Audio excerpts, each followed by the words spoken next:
Good morning student. TY BCom 2019 pattern semester 6 subject advance accounting paper second. Topic ratio analysis. Ratio अनालिसिसचा आपण आज 5वा problem पाहतोय. First problem समजावून घ्या. हा एप्रिल 2018च्या पुणे विद्यापीठाच्या क्वेश्चन पेपरला आलेला प्रॉब्लेम आहे 20 मार्कांसाठी. The following are summarized profit and loss account and balance sheet of Rakesh Corporation Limited Satara for the year ended 31st March 2017. Profit and loss account दिलेला आहे आपल्याला, कंबाईंड आहे. ट्रेडिंग आणि profit and loss account combined आहे.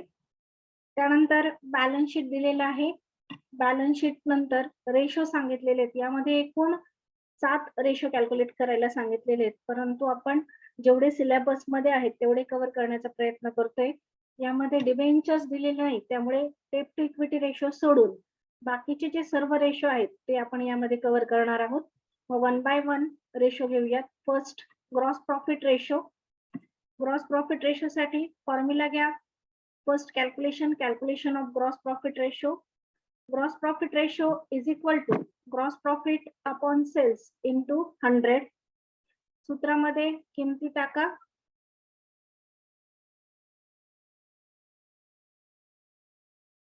Profit and loss अकाउंटला gross profit दिलेला आहे 4,40,000 रुपये आणि सेल्स जे आहेत ते सर्व क्रेडिट सेल्स आहेत 9,50,000 रुपये. मग 4,40,000 छेद 9,50,000 गुणिले 100 याप्रमाणे कॅल्क्युलेशन करा. 4,40,000 छेद 9,50,000 गुणिले 100 कॅल्क्युलेशन करून ग्रॉस प्रॉफिट रेशो आलेला आहे 46.31%. त्यानंतर सेकंड रेशो घ्या. Calculation of net profit ratio. Formula घ्या. Net profit ratio is equal to net profit upon sales into 100. त्यासाठी नेट प्रॉफिट पहा किती आहे. नेट प्रॉफिट दिलेला आहे 2,60,000. सेल्स आहेत 9,50,000 गुणिले 100.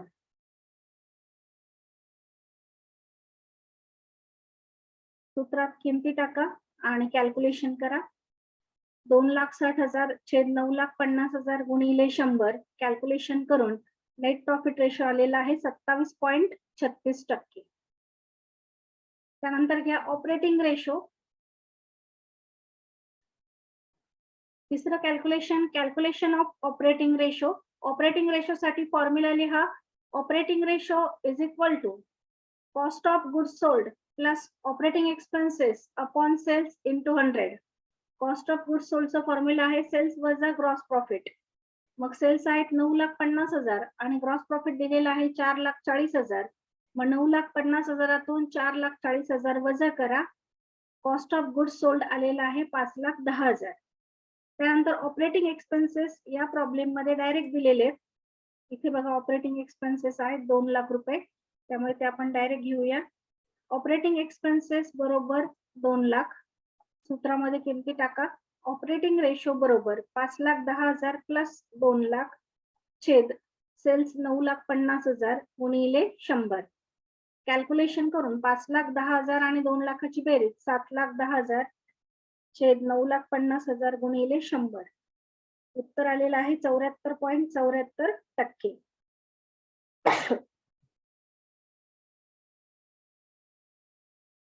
फर्स्ट आपण नेट ग्रॉस प्रॉफिट रेशो काढला, त्यानंतर नेट प्रॉफिट रेशो आणि ऑपरेटिंग रेशो हे 3 झाले प्रॉफिट अँड लॉस अकाउंट वरचे रेशो. आता बॅलन्स शीटचे रेशो जे आहेत त्यामध्ये आपण घेऊयात आधी करंट रेशो. फॉर्म्युला लिहा. Calculation of current ratio. Current ratio is equal to current asset upon current liabilities. मग बॅलन्स शीटला कोणत्या कोणत्या करंट ऍसेट्स आहेत पहा. Stock in trade, debtors, cash at bank आणि बिल्स रिसिवेबल 4 करंट ऍसेट आहेत. त्या ऍसेटची नावं घ्या. करंट ऍसेट बरोबर stock plus bills receivable plus sundry debtors plus cash.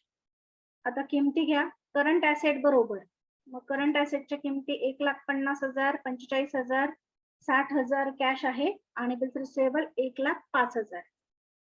1,50,000 plus bills receivable 1,05,000 plus sundry debtors 45,000 आणि कॅश 60,000 यांची बेरीज करून टोटल करंट ऍसेट काढा. करंट ऍसेटची बेरीज आलेली आहे 3,60,000. आता करंट लायबिलिटीज घ्या. करंट लायबिलिटीज बरोबर बॅलन्स शीट पहा. अदर करंट लायबिलिटीज आहेत 90,000 आणि बिल्स पेएबल 40,000. मग करंट लायबिलिटीज बरोबर other current liabilities plus bills payable 90,000 आणि 40,000ची बेरीज 1,30,000. सूत्रात किमती टाका. करंट रेशो बरोबर 3,60,000 छेद 1,30,000. कॅल्क्युलेशन करून 1,30,000 आणि 3,60,000ला भाग द्या. 2.76 करंट रेशो आलेला आहे 2.76. त्यानंतर पुढचं कॅल्क्युलेशन घ्या. Liquid ratio. पाचवं calculation. Calculation of liquid ratio. Liquid ratio बरोबर लिक्विड ऍसेट छेद लिक्विड लायबिलिटी. म्हणजेच करंट ऍसेट मधून स्टॉक वजा करायचा आणि करंट लायबिलिटीज मधून बँक ओव्हरड्राफ्ट. कारण या प्रॉब्लेम मध्ये बँक ओव्हरड्राफ्ट नाहीयेत म्हणून आपण करंट लायबिलिटीज शब्द तसाच ठेवलेला आहे. मग बरोबर करंट ऍसेट वजा स्टॉक छेद करंट लायबिलिटीज. मग करंट ऍसेटची बेरीज आहे 3,60,000 वजा बॅलन्स शीटला जो स्टॉकची किंमत आहे ती आहे 1,50,000. 3,60,000तून 1,50,000 रुपये वजा करा आणि करंट लायबिलिटीज मधून बँक ओव्हरड्राफ्ट नाहीये म्हणून आहे तीच किंमत ठेवली ती 1,30,000. वजा बाकी करून करंट ऍसेट मधून स्टॉक वजा करून आलेले आहेत 2,10,000 लिक्विड ऍसेट आणि लिक्विड लायबिलिटीज आहेत 1,30,000. 1,30,000 आणि 2,10,000ला भाग द्या. उत्तर आलेलं आहे 0.61. मग लिक्विड रेशो आहे 0.61. त्यानंतर नेक्स्ट कॅल्क्युलेशन घ्या. Stock turnover ratio. फॉर्म्युला लिहा. Calculation of stock turnover ratio. Stock turnover ratio is equal to cost of goods sold छेद average stock. Cost of goods sold आपण ऑपरेटिंग रेशो मध्ये calculate केलेला आहे त्यामुळे आपण इथून घेऊया. तो आहे 5,10,000 रुपये आणि ऍव्हरेज स्टॉक आपल्याला काढावा लागेल. ओपनिंग स्टॉक आहे 99,500. क्लोजिंग स्टॉक आहे 1,50,000. त्याला 2 ने भाग देऊन म्हणजे 2 ने डिवाइड करून ऍव्हरेज स्टॉक कॅल्क्युलेट करायचा आहे. मग cost of goods sold is equal to 5,10,000 5,10,000. Average stock is equal to opening stock plus closing stock upon 2. 2 ने भाग द्यायचा आहे. ओपनिंग स्टॉक आहे 99,500 प्लस क्लोजिंग स्टॉक आहे 1,50,000 छेद 2. त्याला 2 ने भाग देऊन ऍव्हरेज स्टॉक आलेला आहे 1,24,750 रुपये. मग सूत्रामध्ये किमती टाका. स्टॉक टर्नओव्हर रेशो बरोबर 5,10,000 छेद 1,24,750. कॅल्क्युलेशन करून उत्तर आलेलं आहे 4.08 म्हणजेच 4 टाइम्स. उत्तर आलेलं आहे स्टॉक टर्नओव्हर रेशोचं 4 टाइम्स. त्यानंतर नेक्स्ट कॅल्क्युलेशन घ्या. Debtors turnover ratio. Debtors turnover रेशोचा फॉर्म्युला आहे debtors turnover ratio is equal to credit sale upon average debtors. या प्रॉब्लेम मध्ये जे सेल्स आहेत 9,50,000 रुपये ते संपूर्ण क्रेडिट सेल्स आहेत असं सांगितलेलं आहे.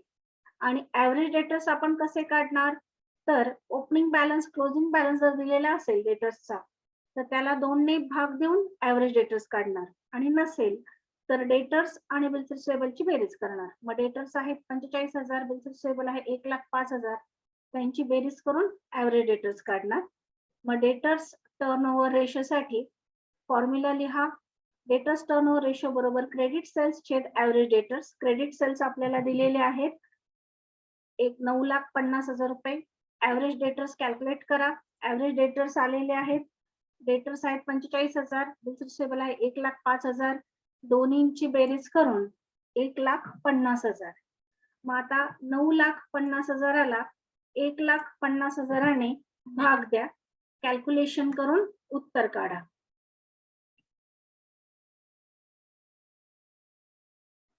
फायनल उत्तर आलेलं आहे 6.33. That is 6 times. डेटर्सची उलाढाल किती वेळा होते वर्षामध्ये तर 6 वेळा. म्हणजे ऑन अन ऍव्हरेज 2 महिने उधारीचा पिरियड आहे. 2 महिन्याने उधारी वसूल होते. त्यानंतर नेक्स्ट कॅल्क्युलेशन घ्या. Calculation of creditors turnover ratio. Creditors turnover रेशोचा फॉर्म्युला आहे creditors turnover ratio is equal to credit purchases छेद ऍव्हरेज क्रेडिटर्स. मग क्रेडिट परचेसेस जे आहेत ते आपल्याला डायरेक्ट जे पर्चेसेस दिलेत 5,45,000 रुपये ते आपण ऍझ्युम करूया की हे क्रेडिट पर्चेसेस आहेत. आणि ऍव्हरेज क्रेडिटर्स कसे घ्यायचे, तर क्रेडिटर्स आणि बिल्स पेबलची बेरीज. आता इथे क्रेडिटर्स सेपरेट नाहीये, पण अदर करंट लायबिलिटीज मध्ये 90,000 रुपयाचे सन्ड्री क्रेडिटर्स आहेत असे आपण गृहीत धरलेले आहेत. त्यामुळे बिल्स पेबल आणि त्याची बेरीज करून त्याला 2 ने भाग देऊयात. या प्रॉब्लेम मध्ये क्रेडिटर्स टर्नओव्हर रेशो नव्हता विचारलेला, म्हणून त्याच्याशी रिलेटेड इन्फॉर्मेशन नाही दिलेली, परंतु आपण प्रॅक्टिस साठी म्हणून हा रेशो घेतोय. मग ऍव्हरेज क्रेडिटर्स बरोबर 90,000 प्लस 40,000 भागिले 2 कॅल्क्युलेशन करून ऍव्हरेज क्रेडिटर्स आलेले आहेत 65,000 रुपये. क्रेडिट पर्चेसेस आहेत 5,45,000, त्याला 65,000 आणि भाग द्या. उत्तर आलेलं आहे 8.38 टाइम्स, दॅट इज 8 टाइम्स. 50च्या आत आहे म्हणून आपण वरच्या आकडा सोडून देणार 8 टाइम्स. म्हणजे उधारीवर खरेदीसाठी आपल्याला किती पिरियड मिळतोय, तर साधारणपणे 8 वेळा उलाढाल होते, म्हणजे 2 महिन्यापेक्षा थोडासा जास्त कालावधी आहे तो आपल्याला उधारी कमी कालावधी आहे तो आपल्याला उधारी परतफेड करण्यासाठी मिळतोय. कारण हा क्रेडिटर्स टर्नओव्हर रेशो आपण जे उधारीवर खरेदी करतो त्याच्याशी रिलेटेड असतो, क्रेडिट पर्चेसेसशी रिलेटेड असतो. त्यानंतर नेक्स्ट रेशो घ्या, calculation of asset turnover ratio. Formula घ्या, ऍसेट टर्नओव्हर रेशो बरोबर net sales upon total asset. Sales दिलेले आहेत 9,50,000 आणि टोटल ऍसेट्स बघा बॅलन्स शीटची टोटल जे आहे सर्व ऍसेट्सची बेरीज. यामध्ये बाकीची फिक्टिशियस अमाऊंट नाही आहेत, त्यामुळे डायरेक्ट बॅलन्स शीटची बेरीज घेतलेली 6,90,000. मग घ्या 9,50,000 छेद 6,90,000 कॅल्क्युलेशन करून 1.37 time, that is 1 times. Asset turnover ratio आलेला आहे 1 टाइम. आणि last but not list, calculation of working capital to net worth ratio. Working capital to net worth ratio is equal to net working capital छेद net worth गुणिले 100. मग net working capital म्हणजे current asset मधून current liabilities वजा करायच्या. त्यासाठी आपला जो करंट रेशो आहे तिथे आपण करंट ऍसेट आणि करंट लायबिलिटीज काढलेले आहे. 3,60,000तून 1,30,000 वजा करा. 3,60,000 वजा 1,30,000, उत्तर आलेलं आहे 2,30,000. आणि नेट वर्थ बरोबर शेअर कॅपिटल, रिझर्व आणि प्रॉफिट अँड लॉस अकाउंटचा क्रेडिट बॅलन्स आहे तो आपण घेऊया. कॅपिटल आहे 2,00,000, रिझर्व आहे 3,00,000 आणि प्रॉफिट अँड लॉस अकाउंट आहे 60,000. यांची बेरीज 2,00,000 अधिक 3,00,000 अधिक 60,000, बेरीज आलेली 5,60,000. Working capital to net worth बरोबर 2,30,000 छेद 5,60,000 गुणिले 100. कॅल्क्युलेशन करून उत्तर आलेलं आहे 41.07%. याप्रमाणे आपण सर्व रेशो कॅल्क्युलेट केले. 5वा प्रॉब्लेम पाहिलाय. हा प्रॉब्लेम एप्रिल 2018 ला आलेला आहे क्वेश्चन पेपर मध्ये. त्यानंतर प्रॉफिट अँड लॉस अकाउंटशी रिलेटेड रेशो कॅल्क्युलेट केले आणि बॅलन्स शीटशी रिलेटेड जे रेशो आहेत ते आपण कॅल्क्युलेट केलेले. इथे आपला 5वा प्रॉब्लेम कम्प्लीट झाला. थँक्यू.